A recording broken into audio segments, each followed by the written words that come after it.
You guys have been wondering how the heck do I actually play Solo D&D? So I'm finally showing you how I do it, by literally just playing a session. Meet Kenlin. She is a half-elf sorcerer who was born in Mistwind, a place which claims to be a safe haven by hiding the existence of magic behind its misty illusions. Kenlin grew up an orphan in the streets of the capital city, and then one day she got kicked out.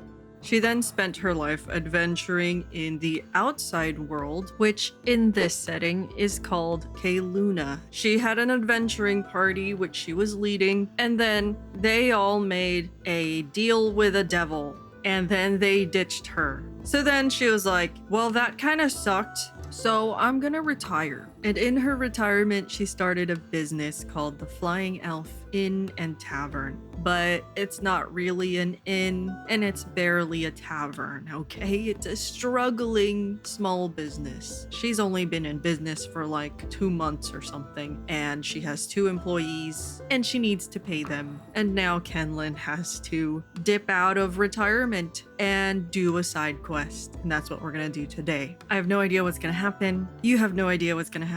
None of us know what's gonna happen, and it's gonna be fun. So Kenlin grabs her gear. She's ready to go. She has this ring that allows her to fly for up to 2 hours a day. And so she's ready to really travel anywhere she wants to go. So I gotta figure out, where does she go? She needs a lot of money, or at least enough to pay her employees' wages. For my main yes or no oracle, I have taken Mythic GME 2nd edition's giant complicated fate chart, and I've simplified it into this visual bar that my brain can digest. Does Kenlin go to a big city?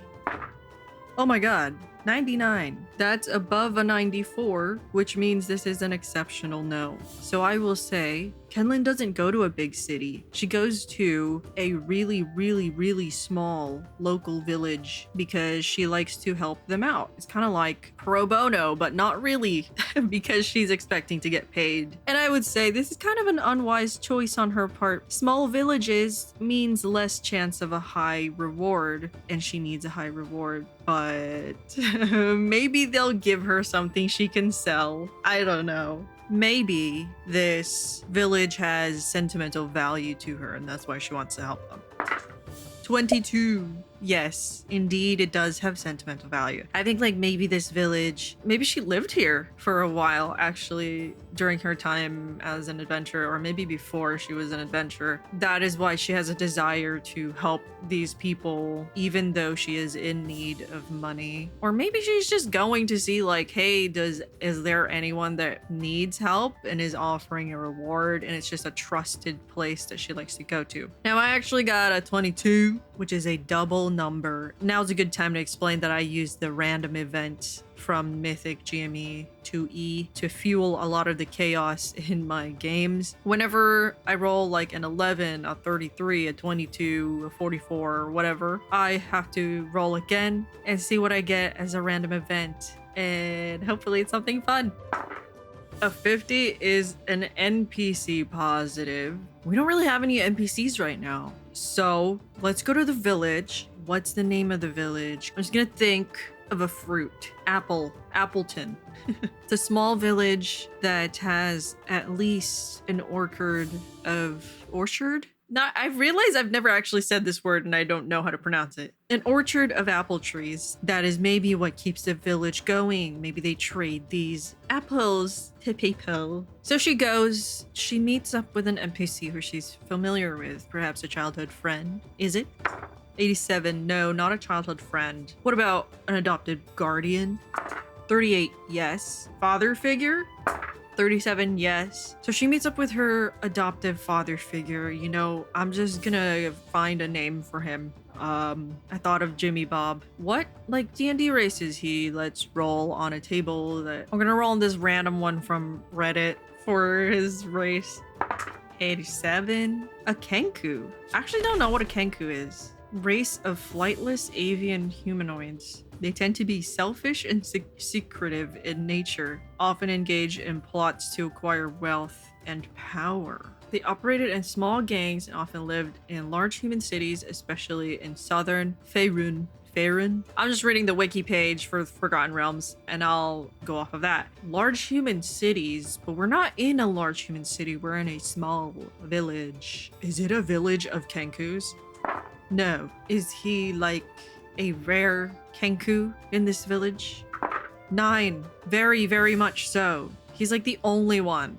He's the only Kenku. Somehow he became like a role model and a guardian father figure to Kenlin. You know, maybe he's the one who taught her the ropes. Like, hey, this is how you make money. And this is how you get jobs. And so that's why she's going to him, because she's like, hey, do you know of any big jobs currently that I can do? Because I'm struggling with my tavern. Have you heard of my tavern? Have you gone to my tavern yet? She like kind of advertises shamelessly while asking him about a quest. I found this side quest generator that I really, really, really like, but I don't remember which Reddit post it was and I can't seem to find it. Actually, I found it. It's called Juice Oracle by Thunder9861. You can find it on itch.io. It's free. It has a little printout that you can fold and you can keep with you outside of your computer. It's very handy. So I'm just gonna roll on that. Objective.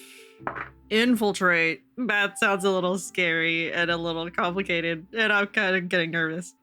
Infiltrate abandoned environment. Wait, what? Okay, I'm a little confused of what this table is asking of me. I'm rolling the focus right now. It says environment. Like environmental? Is something harming the environment? Yes. 43.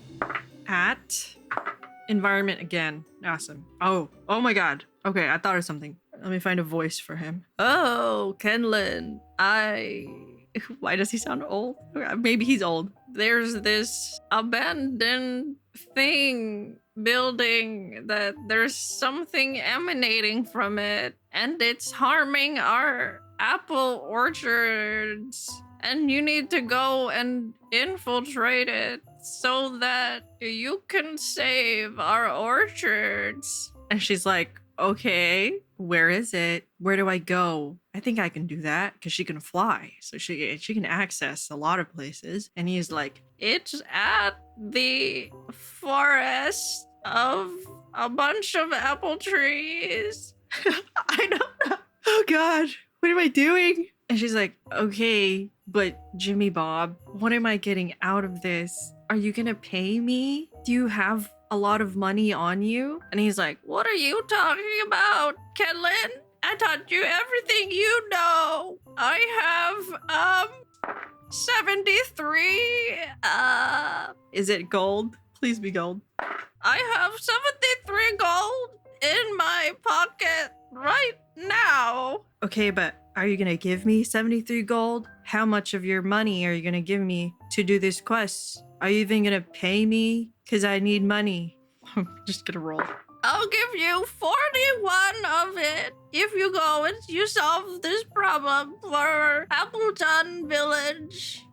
He sounds really old. Jimmy Bob, the Kenku. I guess like maybe like in the past he would go do it himself, but he's old now. And she's an elf.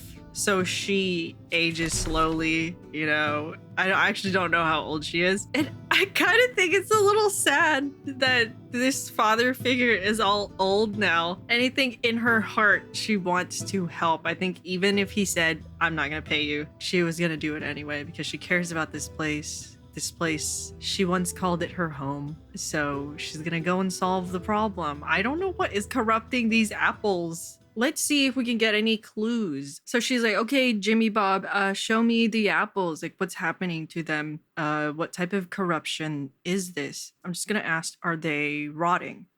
No, they are not. Are they just not growing? Yes, that's almost so close to being an exceptional yes, but it's just a normal yes. Jimmy Bob leads her to the orchard and he's like, look at them, it's terrible. They're not growing. Look at these, there's no apples. How are we going to trade with no apples, Kenlin? First skill check. I'm gonna do a nature check for Kenlin. What is her nature? It is nothing. 0. Awesome. I'll call it just a 10, a DC 10. Okay, 12. she's like, she looks at the apples. And I think she has spent enough time in this village in the past to know that she has an idea how fast or how slow apples should be growing. And this is weird. She asks him all types of questions. Okay, when did this start? Was it just last week? No, that's a very no. This has been happening for a while now. And Kenley's like, wait, Jimmy Bob, if this has been happening for a really long time, like, why didn't you get help faster? And he's like, oh, well, I just thought that maybe the harvest was bad this year. Okay, Kenlin is like, okay, I'll do this for you, Jimmy Bob, but can you give me the gold first? Payment up front, and if I don't solve it, I'll just give it back. You could trust me, right? Does he? He does it. He's like, no, I'll give you the money after the apples are fine and dandy. And he's like, go, it's over there. And he just points in a direction, and she just starts flying because she can. She also has a fly spell. So I think she traveled here, currently still has the effects of fly, and now she's going over there. And we're gonna skip that part, the travel, because it's boring. That is a rule that I have. I skip the boring parts. I just do the interesting parts. Oh my God, I forgot the NPC positive for Jimmy Bob. I want it to be something that adds to the current narrative. So I'll say that Jimmy Bob made a bet with other people in the village saying that he can get someone to finally solve this problem, and she's gonna be successful, and he's gonna prove them wrong because they didn't believe him for some reason. And he's like, I'm gonna get someone and they're gonna solve all our problems, and if they do,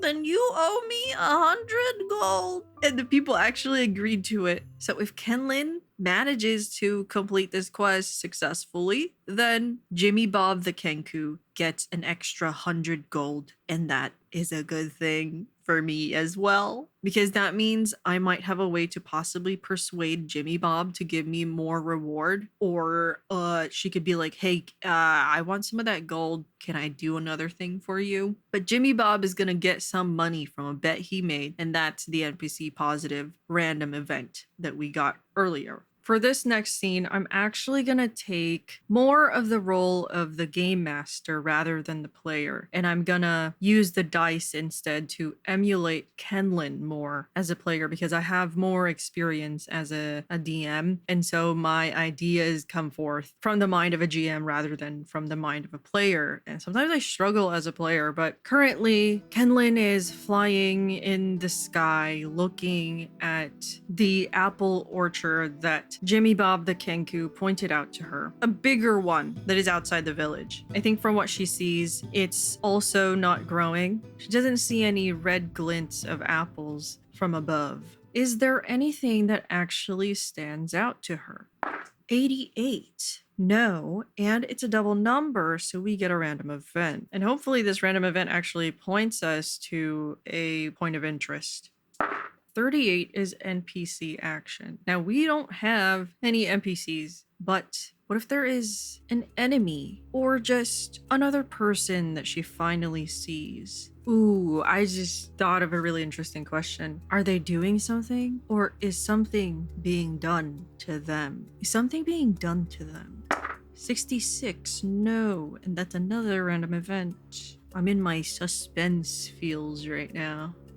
61 says to move away from a goal. Kenlin's only goals currently are to get more gold from Jimmy Bob and investigate the abandoned orchard. This is supposed to make achieving those goals more difficult. I think whatever this is that she sees pulls her away from her main goal. What is being done to this person? And that makes me think that there's a second NPC. Is this other NPC in the scene?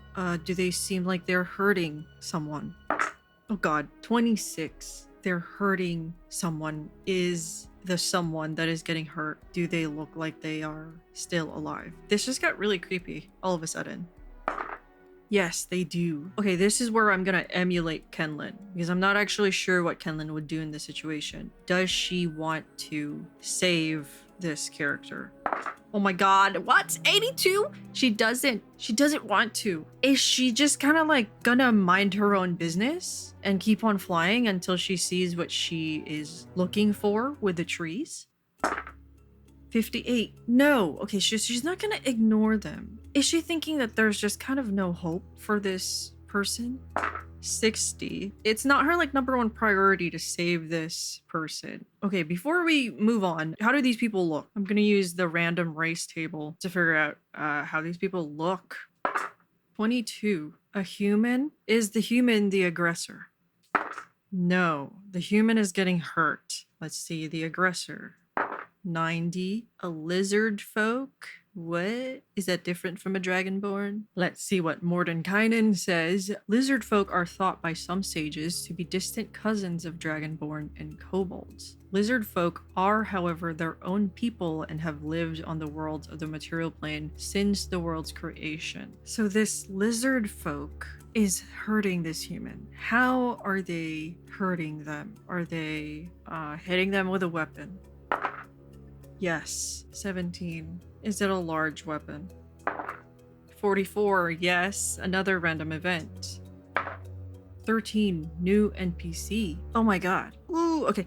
Kenlin sees all this. Does pique her interest. But she doesn't want to get involved. So she doesn't want to step in and save this guy. I don't think she currently thinks that this has anything to do with the whole apples not growing thing, but she's interested and she's gonna try to fly down very quietly and hide so she can watch this unfold. Oh my god, why am I so nervous? She does have Pass Without Trace, but I feel like that's a little too severe to use right now. But she has a +6 to stealth, so let's see what she gets.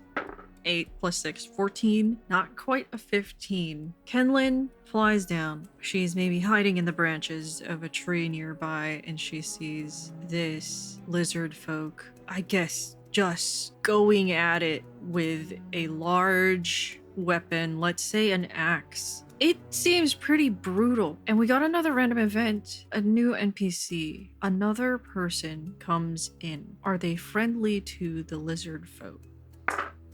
No. Another human? No, very no. Definitely not a human. Is it even a humanoid?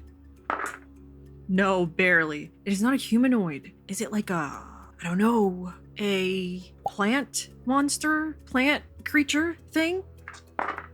Oh my god. Yes, 17. I don't know what kind of plant creatures there are. Okay, I want to get some more details out of the way. I guess I'll just roll some d10s for the masculine feminine. Dark red is the lizard folk. Pink is the human. 1 is feminine. The human is feminine and the lizard folk is kind of in the middle. So this creature, I must I guess look at the monster manual, or I don't know, Google plant creature thingies from D&D. I'm guessing that this creature is, I guess, good, because I think it is going to help this human. Honestly, this thing is doing a whole lot more than Kenlin, because Kenlin is not even assisting. She's just watching. Whoa, a wood woad. They look really cool. Challenge rating 5, it says. Okay. You know what? Since that is what caught my attention, I'll just say it's a wood woad. I don't even really know what these things are, but she sees this tree-like creature walk forward. She can hear its bark struggling to move against itself as it's very stiff, but it's holding a great club of some sort. And it's not very big. It's kind of just around the same height as like an average person. But in one arm, it's holding a giant club, and on the other, the arm, instead of hands at the end, it morphs into a circular shield. Does it attack the lizard folk? 17, yes, it does. Okay, the only stat blocks I see in the 2024 Monster Manual is a Lizard Folk Sovereign, which has a kind of a lot of health, but I guess the Woodwoad is also on par with it, I think. I guess, do I just enter initiative? Like, this is crazy. Kenlin sees this. Is she gonna do anything? No, she's not. She is not getting involved in this. Maybe she's very cautious right now because she's like, I'm just here to make some apples grow. You know, I'm just gonna ask outright. Does she even care about saving this human? She doesn't. Oh my god, that's very no. Why does she not want to save this person? Does she like recognize her? And the plot thickens. 34, she does recognize her. That makes me believe that perhaps this person is evil, that Kenlin dislikes her for whatever reason. But enough to be like, you're getting absolutely like hacked away by a lizard folk and I'm just gonna let it happen. That's pretty intense. Oh my god, I think she has detect thoughts. She does. Is she gonna cast detect thoughts? Because I think maybe she just like wants to know what's going on. No, she doesn't. But she's not gonna help. She's not gonna do anything. Oh my god, wait. What's their passive perception now that I have stat blocks? Their passive perception is both 14. They notice Kenlin. Does the lizard folk like turn its attention to Kenlin instead of the woodwode?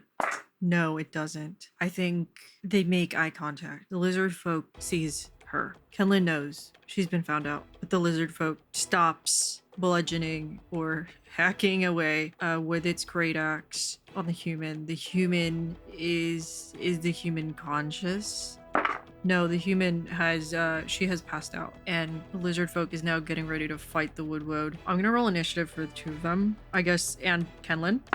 Woodwode acts first, then Kenlin, then the lizard folk. This is all gonna be theater of mind.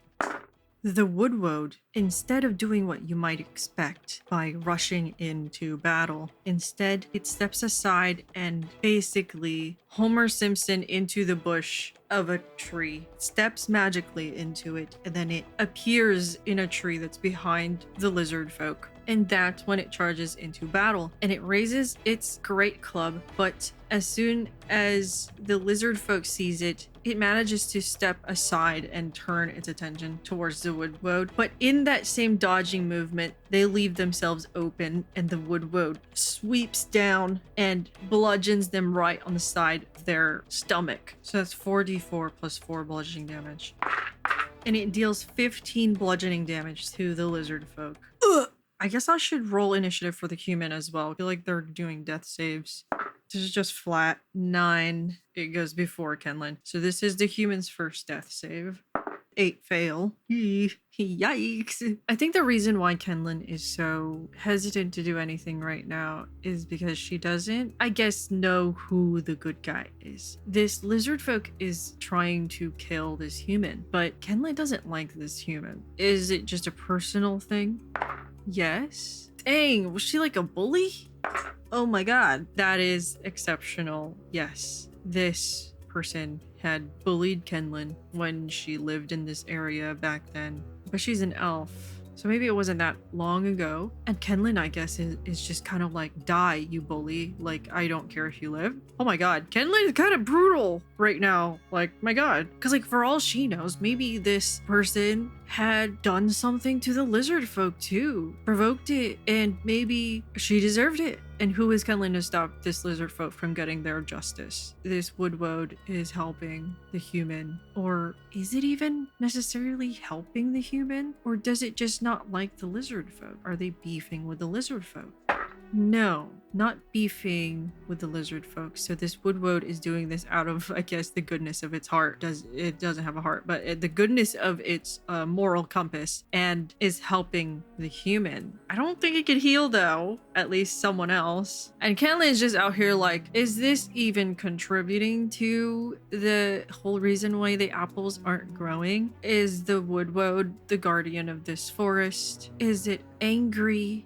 What is happening? Because it's Kenlin's turn, and I'm not quite sure what she is going to do right now. Okay, I want her to run in, which is a little crazy to do right now because they're literally in battle above the unconscious body of this human. I don't think the lizard folk has moved because the woodwode had gone to it. But Kenlin is gonna disengage. She has a lot of speed because that is how I built her. She's gonna run forth, avoid any opportunity attacks, and she's gonna move the human out of the way. Not in a helpful manner as to be like, hey, I'm gonna save you. More like, I want to move you out of the way so that I can investigate you and see what is happening in this situation. Yeah, she's gonna just roll an investigation check here.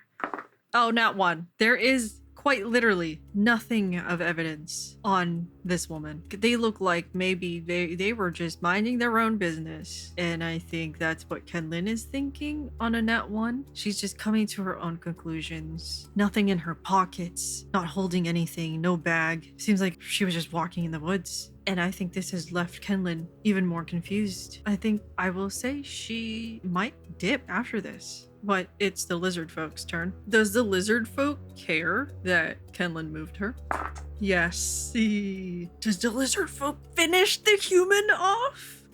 Oh, 7. That's an exceptional yes. I don't know what this person's AC is. I'll just say it's like 10, which is pretty easy to hit with this lizard person. The lizard folk just needs to roll a 5, and she's already failed 1 death save, but it has multi-attack. Gonna roll 2 attacks.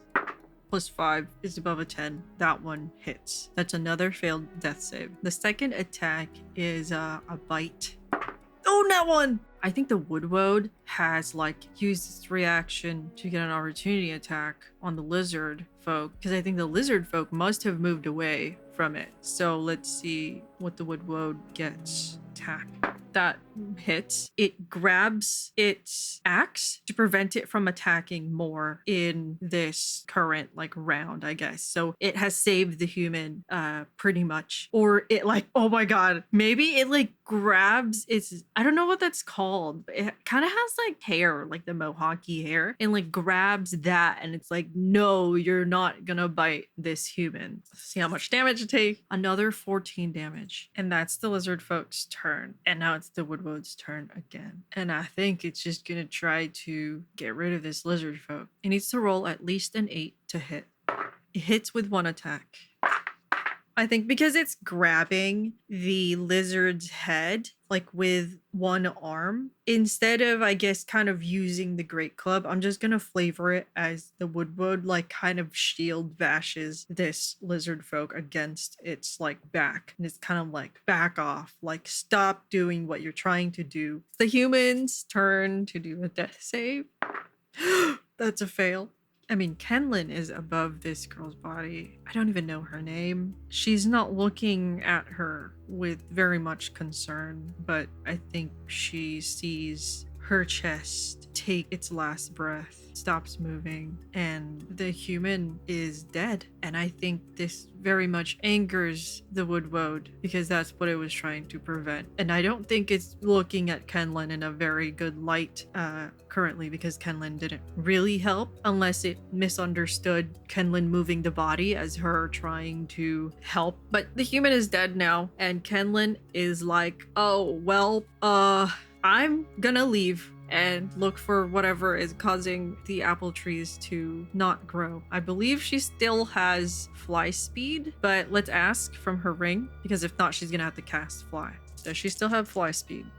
Yes. Okay. She still has some duration on her flying from her ring. So she's gonna disengage and fly 45 feet into the air. She's like, I'm gonna dip. I'm leaving. And the lizard folk's just gonna start fighting for his life. I mean, currently it's kind of like grappled. So I'm gonna treat it with a grappled condition by its hair. So it has disadvantage, and it's just gonna... Is it gonna try to flee?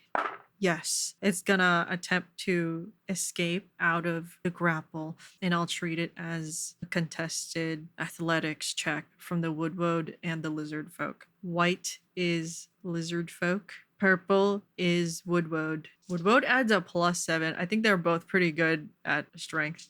Ooh, but the lizard folk rolled an 18. +3 is 21, and the woodwode only gets a 16 with its +7. The lizard folk breaks free out of the woodwode's grip. Maybe some of its, like, I don't know, scale, feather, whatever it is on its mohawk comes off. And it kind of hurts. But it's just gonna try and run. Does it burrow? Does. But the woodwode still gets an opportunity attack.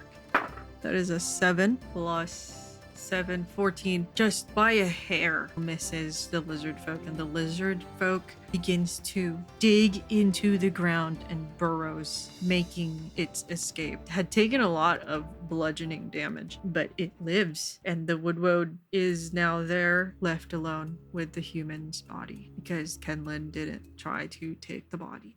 And now Kenlin is continuing on her journey into this orchard to find the source of this ungrowth.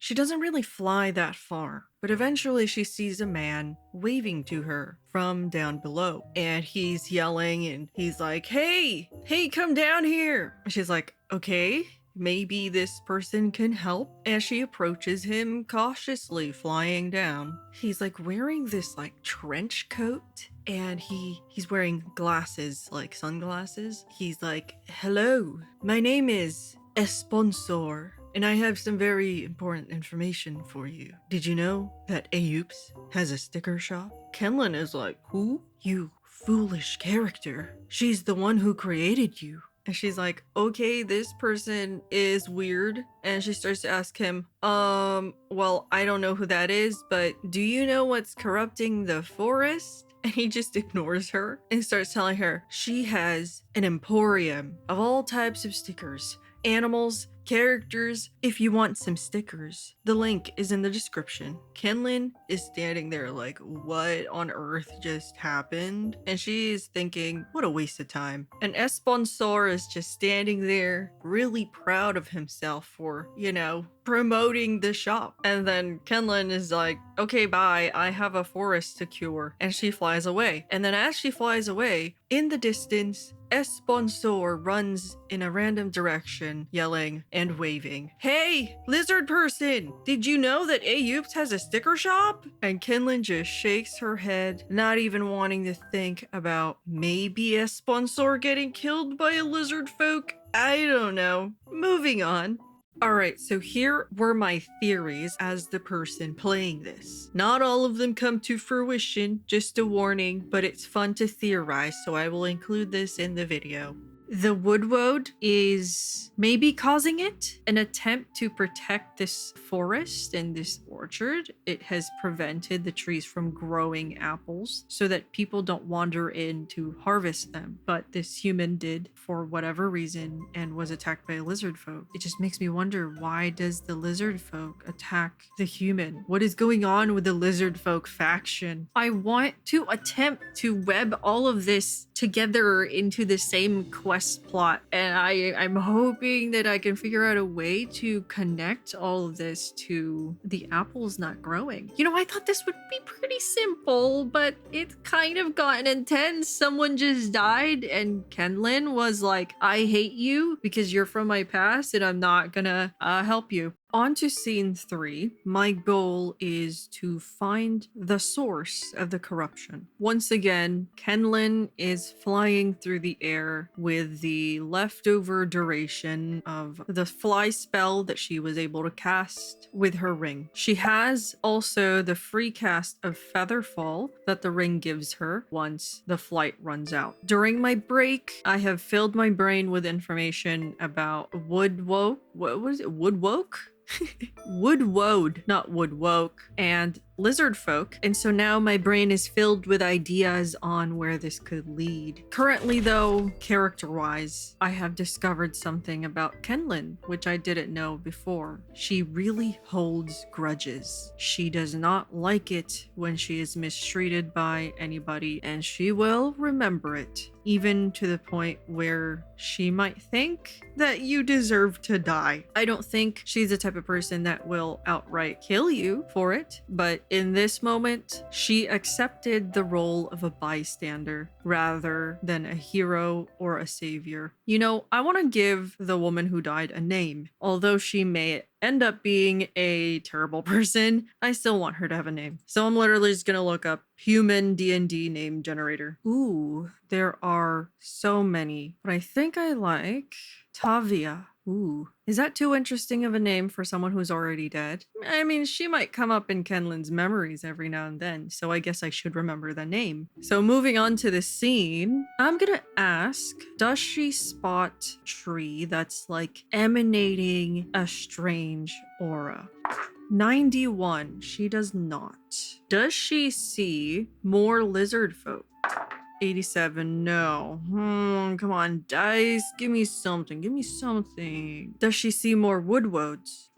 She does not see more woodwoads, but that is a random event. Hopefully this gives me something to go off of. 60 for the random event is move away from a thread. No! Which means moving away from a goal. One of the goals is going to be harder to achieve. Her current goals are get more money from Jimmy Bob, investigate the apples or the ungrowth, and also investigate why the lizard folk killed the human woman. Let's just roll a d4. 2. Oh, great. It's gonna be harder to investigate. Awesome. I need a new challenge for Kenlin to face. Oh, her fly runs out. She begins to fall, and she casts Featherfall, and she lands on the ground. Although she can just recast Fly with a spell slot, I don't think she wants to, and she's just gonna walk on foot. It'll allow her to like really see the trees up close and personal, and possibly see anything that might be a little odd. Does she see more humans? 43, yes. Oh God, how many of them? Is it a party of, let's say, 2? Because less NPCs means less work for me. No, but I did say humans, plural. So is it 3? No. 4? No. Oh God, this is a big group of people. 5? 98. No, it is not 5 people. And it's because it is not just a simple group of people, it is a convening of people. Are they druids? 12. Yes. Okay, this gives me the opportunity to talk to some NPCs and see what they have experienced in this forest, and if they've noticed the trees are not growing apples. Does Kenlin sense any type of danger with this community? Instead of rolling a yes or no, I will just do an insight check, and this will just tell me if she can actually sense something.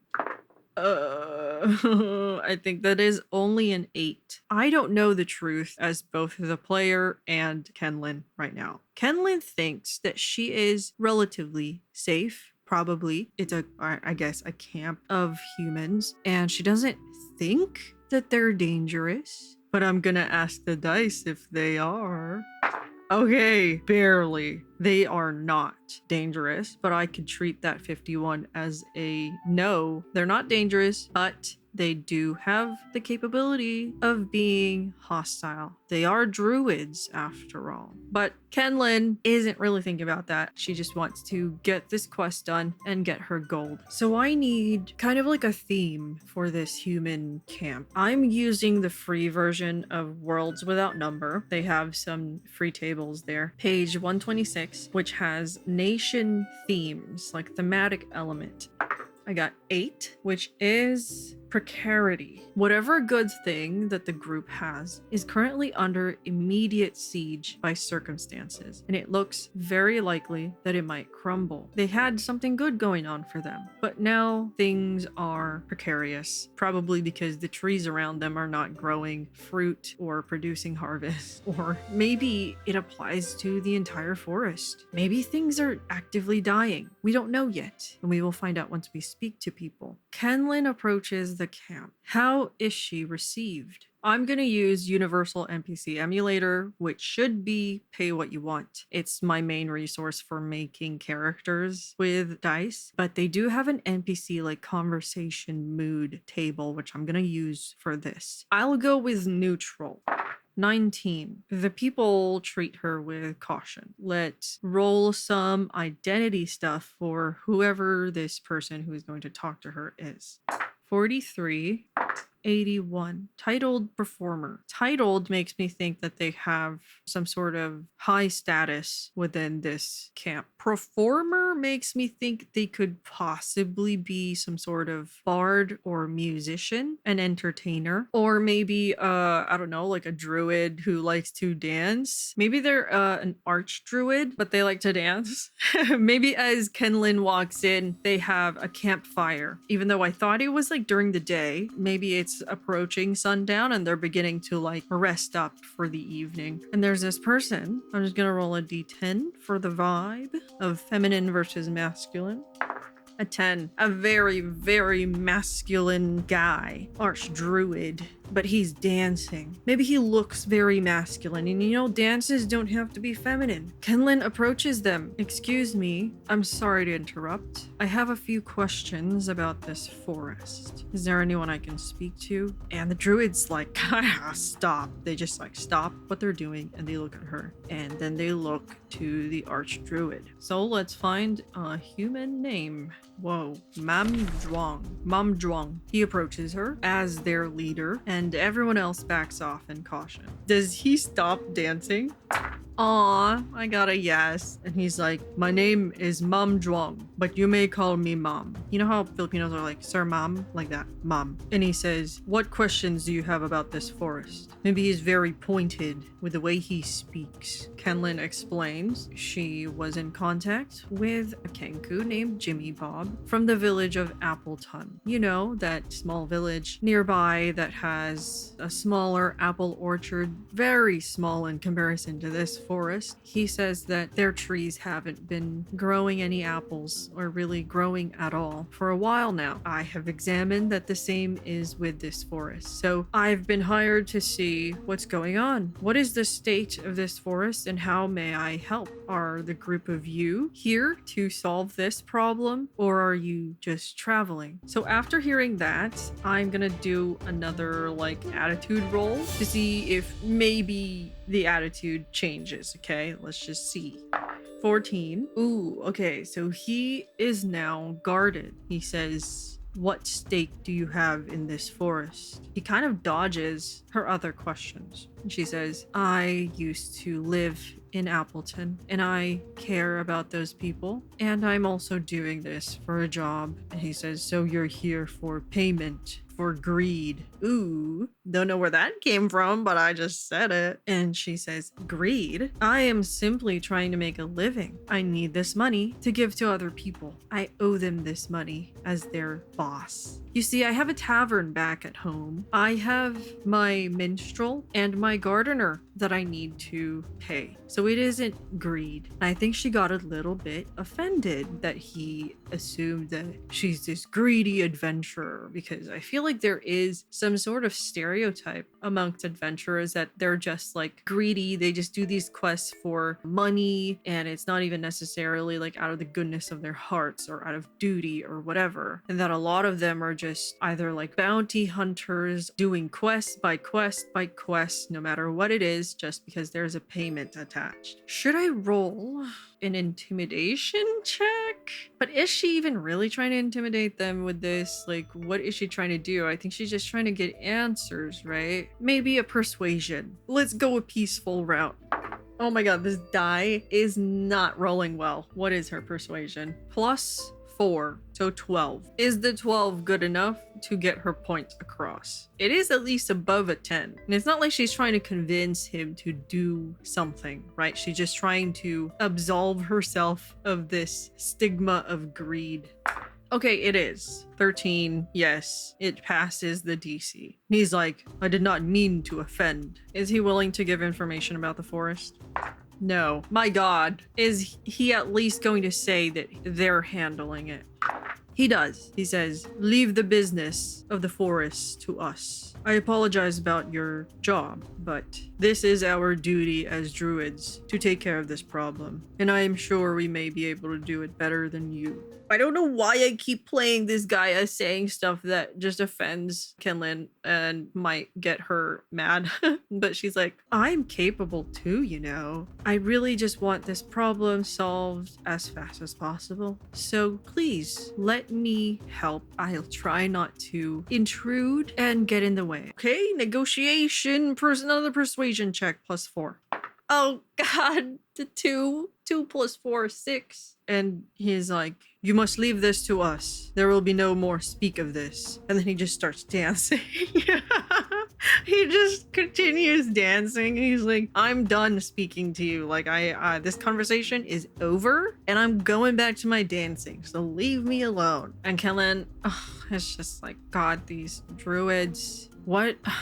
It's like she hasn't seen anything. She hasn't found a source. It seems like these people know something. Oh, she should detect thoughts. She casts detect thoughts. She's gonna use subtle spells. She's gonna use some of her sorcery points to do this subtly so that they do not see her doing, like, you know, the incantation or the somatic components. She's gonna be like, please, at least tell me what's going on with the forest. So that even if he doesn't want to give her the answer, he'll think of it and she can hear his thoughts. Does his thoughts reveal something about a corrupted tree?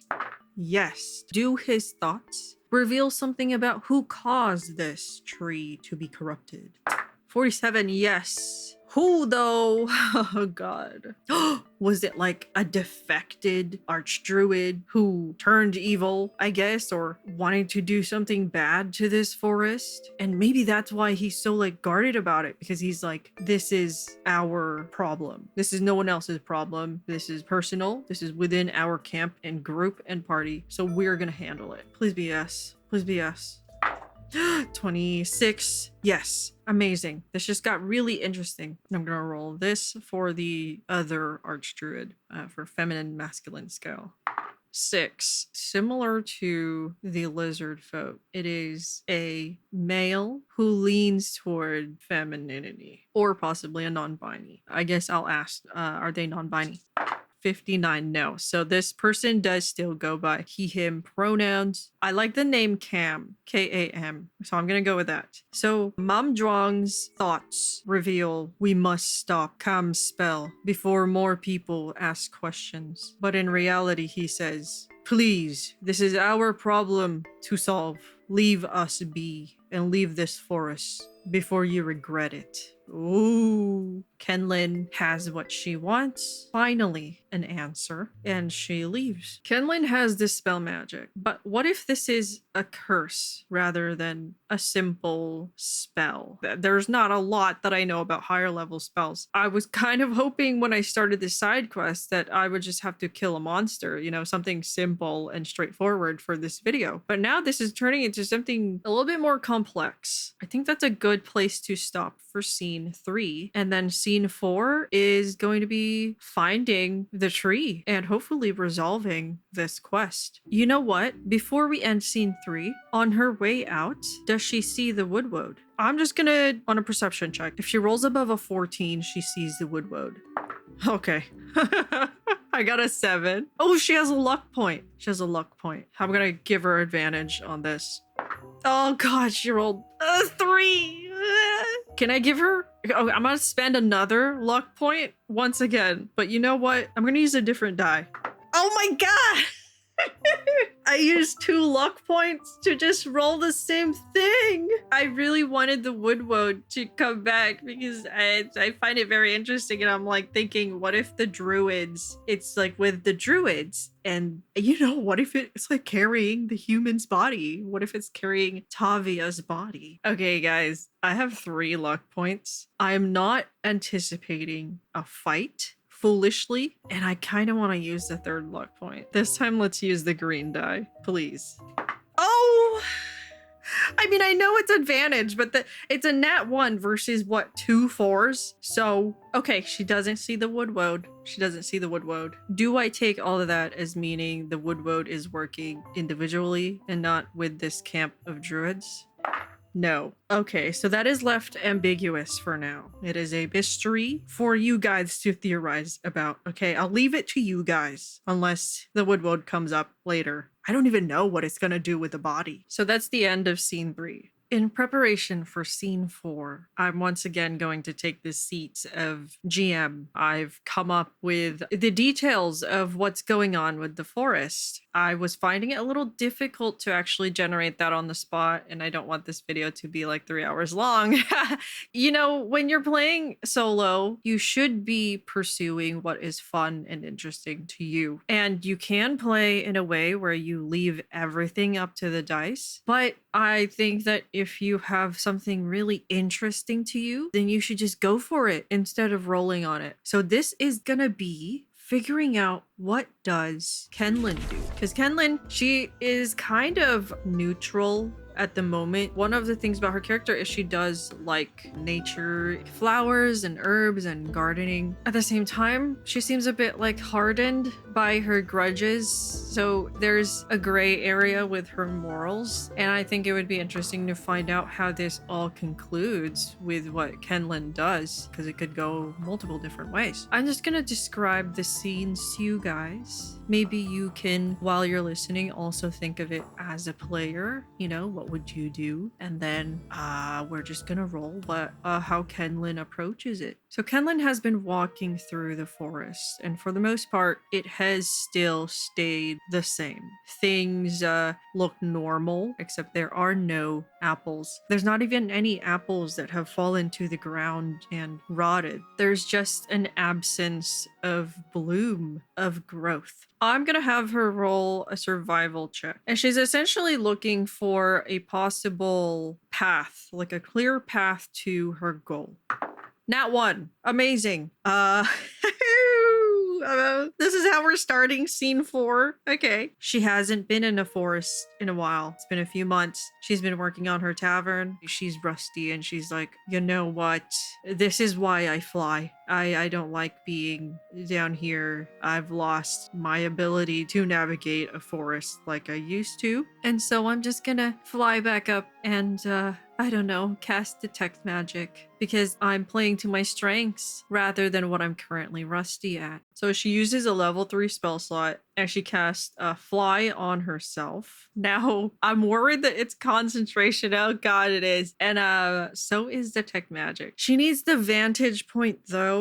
What if she flies up? She looks for some sort of physical sign. And if she spots something of interest, then she will cast detect magic. She will begin to fall, and she's just hoping that she can see something magical or can sense a magical aura somewhere, and then just like cast feather fall on herself before she takes any fall damage. First, she has to fly around once more and find an object of interest. Let's do a perception check, and a perception check has not been her friend this session.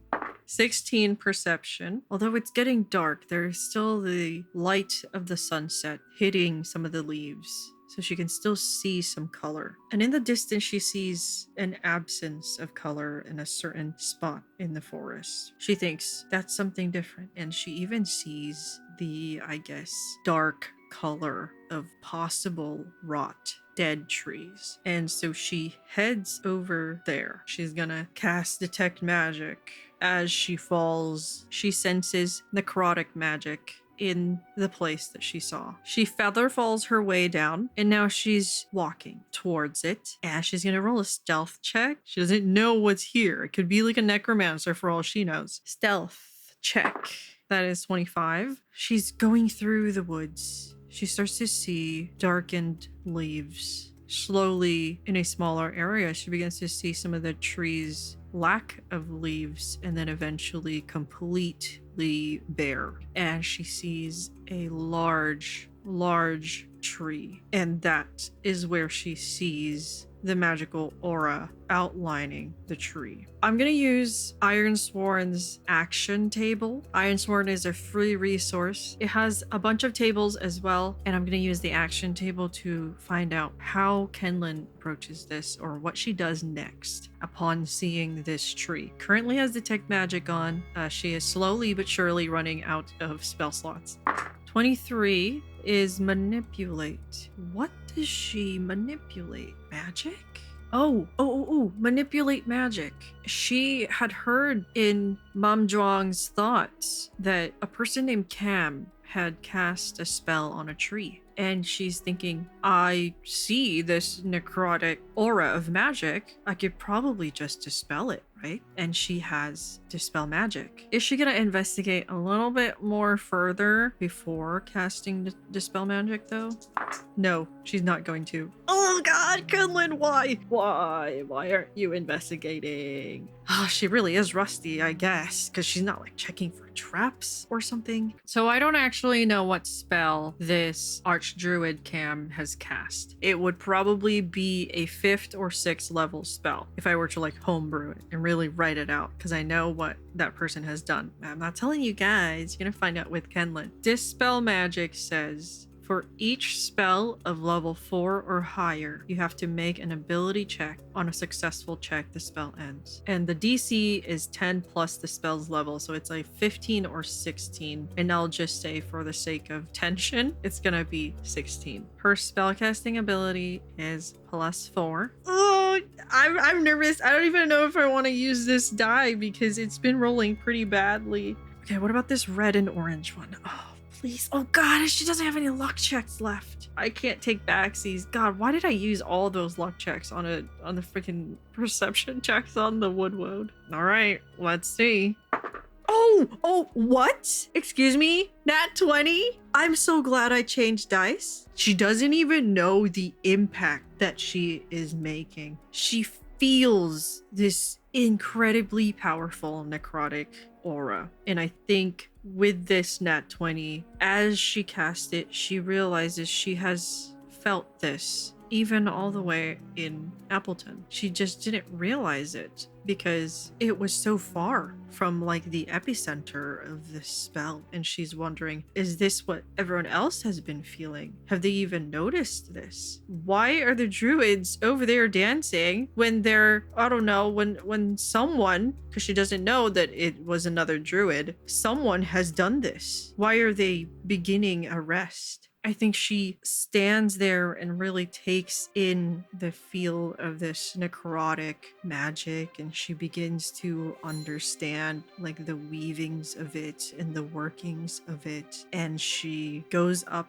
to the tree. She closes her eyes, feels the necrotic magic basically fighting against her, but ultimately she feels the aura dissipate. And then she hears from the other side of this giant tree, "What have you done?" Ah! I'm gonna roll initiative. Oh God, I was worried that this last part was gonna be boring.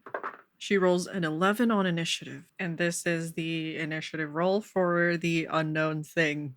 Okay, nat 1. So Kenlin acts first. So Ironsworn does have a combat actions table, but I think because it hasn't exactly turned into a fight yet, I'm just gonna do the normal action table. 68. Restore? Restore what? She's gonna use 3 of her sorcery points to restore a level 2 spell slot. Part of me feels like it's a waste of time to explain what I'm doing mechanics wise, because I know there's gonna be people watching this video who have no idea what I'm talking about, but I'm just talking to myself. Okay, I'm playing D&D by myself. I'm talking to myself, and this is how I play. I'm gonna roll another word because that was just her bonus action. Follow. She's gonna follow the voice. I think she wants to at least see what it is and know what she's gonna go up against, so she can gauge whether or not this is a battle she will choose to stay in. Kenlin moves around the tree. She sees embedded into the rotted and decayed trunk of this tree a man, long hair, wearing druid's gear. It looks almost as if the tree has embraced him and he is trapped within, but it doesn't look like an unwilling embrace. His arms are also holding the bark that encases him, as if he's hugging it back. He doesn't look like he can move. And Kenlin is shocked. She didn't think that the spellcaster would be right here, inside this tree. And she says, You're a druid. Why would you corrupt this forest? You're supposed to be protecting nature. I'm gonna have her roll a history check. That is a 3. She adds nothing to that. She sees his druid's garb, and it looks just like any other druid garb to her. She doesn't know much about the different types of gear that druids wear. And so she doesn't quite recognize that it looks incredibly similar, almost identical to what Mam Zhuang was wearing. And the druid, Cam, tells her with a raspy voice, "In death, there is life. This forest was a worthy sacrifice." I think with that, she can tell this dude is no good. I need to get rid of him. Is she gonna fight right then and there? Like, she gonna hurt him? 14, yes. She has Scorching Ray. Fire on a tree guy could be a good thing. She steps back, reaches for her arcane focus, which is her necklace. It glows in her hand, and in her other hand, she attempts to light the tree ablaze. She adds a +7 to this. Oh my god, she crit one of them. And I use the crunchy crits where, like, instead of doubling the damage die, I just max the default die and then roll the extra. Okay, 66. That's 10, 13 plus 12. I mean, 25 damage, fire damage, is not bad, not bad. Now it's gonna be his turn, and I'm a little scared. Now I will use the combat action table. 88. Attack with precision? What is that? What is that supposed to mean? I'm just gonna show you guys, and then explain it afterwards. I really hope to God I don't kill Kenlin right now. 7 plus 9, 16, 19 plus 9, 28, 10 plus 9, 19. And I think they all hit her. Actually, one misses. One misses. Her AC is 17. She does have shield. Living is better than dying. She wants to live, so I think if she sees this very powerful attack, she would cast shield, which means 2 of them miss, but 1 still hits. Okay, so this is what happens. So Kenlin says, "I cannot let you further harm this forest," and she scorching rays this druid embedded into this tree. And she sees that it harms him. The fire burns him, but the fire persists and it shoots back at her. She sees that, and in a split second, she braces herself and puts up a magical shield. But she was too late for one of them, and it still managed to break through and burn her. She yelps out in pain as it does 24 fire damage to her. And all of a sudden, her vision begins to go away. She is not closing her eyes, but she still can't see, and she's blinded. Does she flee? Please, please, please, Kenlin, flee. I don't know what I'm gonna do if you die.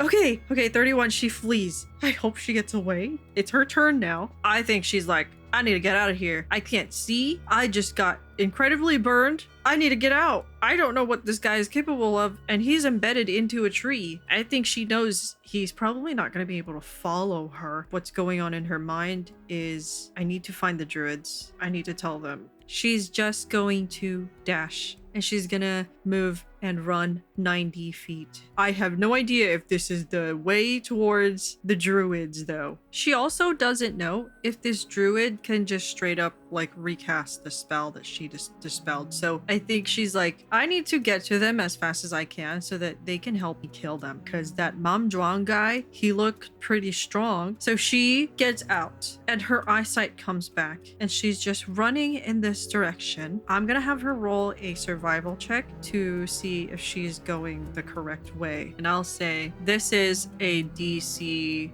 15. Last time she tried to navigate on foot, it wasn't going well. If she fails this, then Cam, the tree guy, regains the health that she had damaged him. But if she succeeds, she manages to find the druids in time so that by the time the druids get there, he will not have recovered yet from the fire damage. So, ooh, Woo! 18, 18. Mom Zhuang is like still dancing. And then she stumbles into their camp with like burns on herself. And she just blurts everything out. I saw a druid and he was in a tree. Long hair. She like describes him and she's like, burned him, but he just shot back fire at me. I don't know what you guys are doing. You said this was your problem and I know that I still pursued it and I got myself hurt.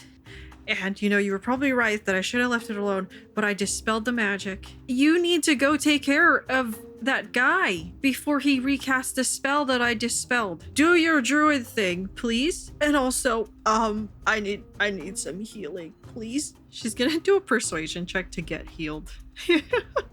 It's a 12. I don't think it's good enough. She tells him the directions and Mom Zhuang says, he stops dancing. We told you this was our problem to solve. And she says, well, go solve it then, okay? I'm not gonna do anything anymore. You go solve it. I told you where it is. Can you heal me though? And he says, we have a fight ahead of us. We cannot spare any healing magic on you. You will live.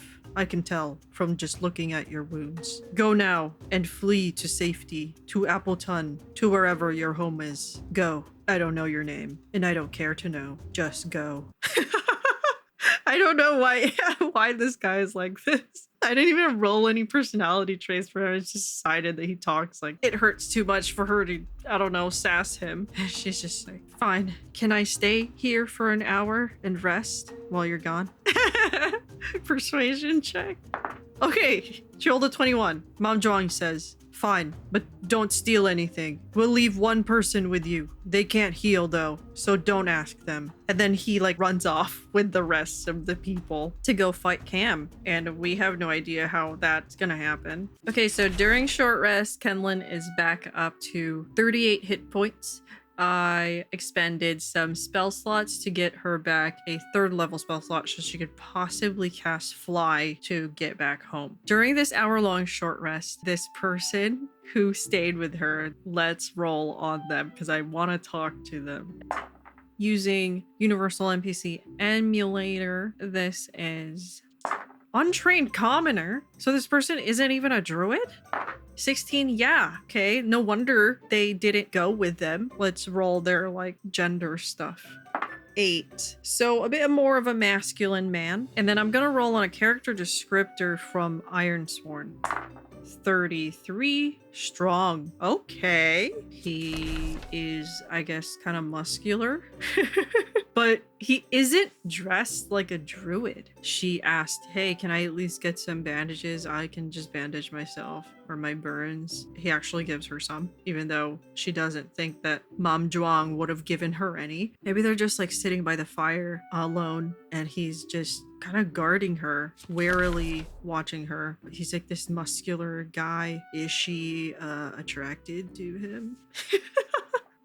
Okay, 59. She isn't. That's just not on her mind currently because it hurts. And they're just like alone together. Kenlin's kind of like looking at him weird while she's tending to her wounds and bandaging herself. She starts conversation. What's up with you? You're not dressed like a druid. Why are you here? You didn't go with them to fight. And he's like, I tag along to help them carry stuff. You don't have to be a druid to hang out with druids. And she says, fair point. Aren't you scared that you'll get hurt traveling with them? If they go out and do stuff in forests, dangerous forests, like this one. Is he worried? No, he says, I'm not much worried about getting hurt. I'm with strong people, and I know they'll protect me. So if I wasn't here and you didn't have to watch me, then you would have went with them? And then what? You would have just stayed in the back? And not fought? Yeah, it's what I do all the time. Still alive. She's like, okay. Can I get some food? I haven't really eaten anything. Is he gonna give her food? No. Mom Zhuang wouldn't want me to give you food, so I'm not giving you any. And then maybe he's been holding like a bowl of soup this entire time. And then he just like drinks up the rest of his soup. And then he stands by the cauldron or whatever, or the pot. And he like guards it so that she doesn't steal any. Ooh, I know what she's gonna say next. You know, if you guys survive all this, I own a tavern in Mistwood. Can you believe that? Is he taken aback? No. He says, oh, you're the owner of the Flying Elf? Heard some stuff about it. Some people been there. told us about it. So what do you think? You want to go visit, check out Mistwind, get some good food? And he's like, but we already make our own food. Why would we go all the way there through that portal just to buy some food when we can't even sleep there? People say it's relatively safe, but they also said didn't seem like you had any inn rooms to stay the night. So what's the point? You can't really call yourself an inn and tavern when you're not an inn. And she's like, okay, smart guy. I'm working towards it, okay? The whole reason why I'm here anyway, doing this dangerous quest, is so that I can get paid. So you just lied to Mom Zhuang earlier when you said you were doing this because you cared about people? No, a person's allowed to have two reasons to do something, right? I can care about the people of Appleton while also caring whether or not I get paid. I need to get paid because I have a business to run. But if you have a business, then wouldn't you just get money from that? Why do you need to go and do a quest? Listen, it's hard to be a business owner, especially in Mistwind, when I can't even do all the cool stuff that I want because apparently it's not allowed, all right? So I'm trying my best. We don't get that many customers. Why do you think I'm trying to advertise to you? She got a little offended. Does he apologize? No, maybe instead of going into dangerous forests, then you should be working on your business more. Maybe go advertise on the Mistwind side instead of going and bothering these druids. Is it such a crime for me to go back to my hometown and ask them if they need help? And it just so happened that they needed this forest cleansed. I cleansed it. I did my job. And then now it's your guys's. Not me, them, right? Not you, the druids you hang out with. Now it's their part. Now all they have to do is kill that other dude. By the way, who is that? He said his name was Cam, and she's gonna roll a deception check because he totally didn't, and she got that name from detecting Mom Zhuang's thoughts. Deception. +4, 16. I'm gonna roll an insight check for this guy, and let's just make it flat. Okay, he doesn't notice the lie. She's like, okay, he didn't notice. Is he gonna tell her who Cam is? No, definitely not. He's like, that's druid business. Like you said, you did your part. Now you let them do their part. So stop asking questions. You're not gonna get anything out of me. No food, no healing, just those bandages. And even then, I'm gonna have to lie and say that I used them for something else. Or that you stole them. Yeah, I'll just tell them that you stole them. She just gives him a stank face. She's like, fine then. I'll leave after the pain stops. But can you at least tell them about my inn? You know, give it a shot. Like you said, trying my best with my business. Advertising. She's gonna do a persuasion.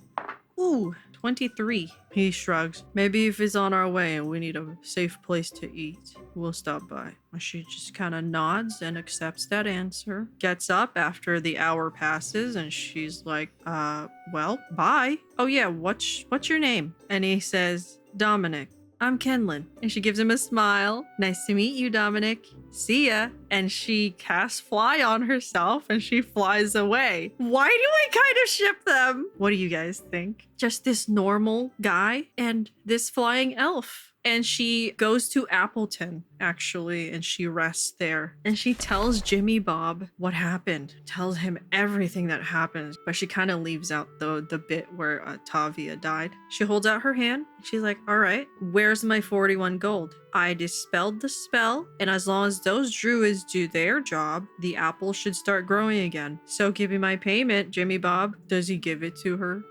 No. I don't see any apples on those trees, Kenlin. I don't believe that I could call this quest completed until I see some apples and I am able to bite into them. Well, how long is that gonna take?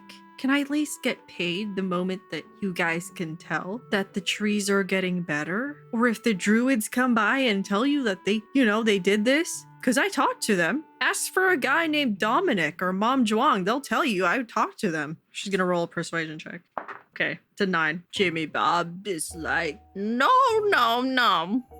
Kenlin, I will pay you when I have the first apple in my hand. Then you may come back here periodically. Plus, you never visit me anyway, so it's a reason for you to visit me. Anyway, I will pay you your 41 gold when that happens. Okay, now go and leave me alone. And then he turns around and he walks to his buddies, and they slip him 100 gold for their bet. She's gonna roll perception check to see this. It's only a 10. I don't think she sees it. And she's just like, I can't change Jimmy Bob's mind. I did all this. I almost died, and I didn't get paid for it. I'll just come back. I don't know, in a couple months. Or however long it takes apples to grow. And let's ask, do the druids succeed? Do the druids kill Cam? 12. Yes, they do. Does anyone die?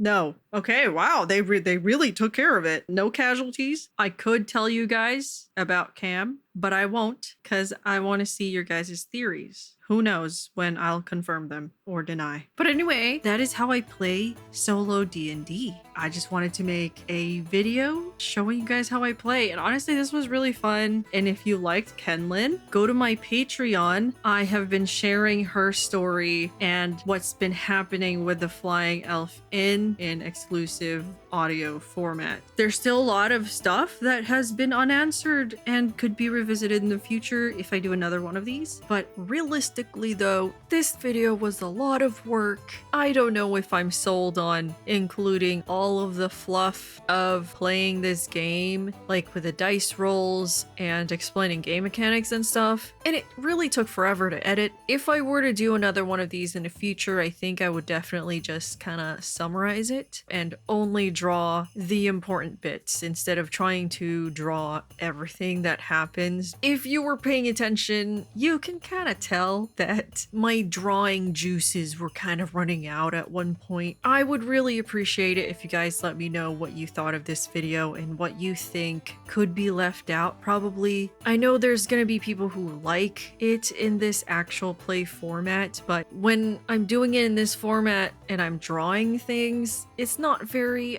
smooth to do, but we'll see how this video does. Who knows? I don't know. Maybe I'll decide to torture myself again in the future. Yeah, don't forget that I have a sticker shop. Go to my big cartel shop that's linked in the description. I will link all, if not most, of the things that I used in this video in the description. See you next time. Goodbye.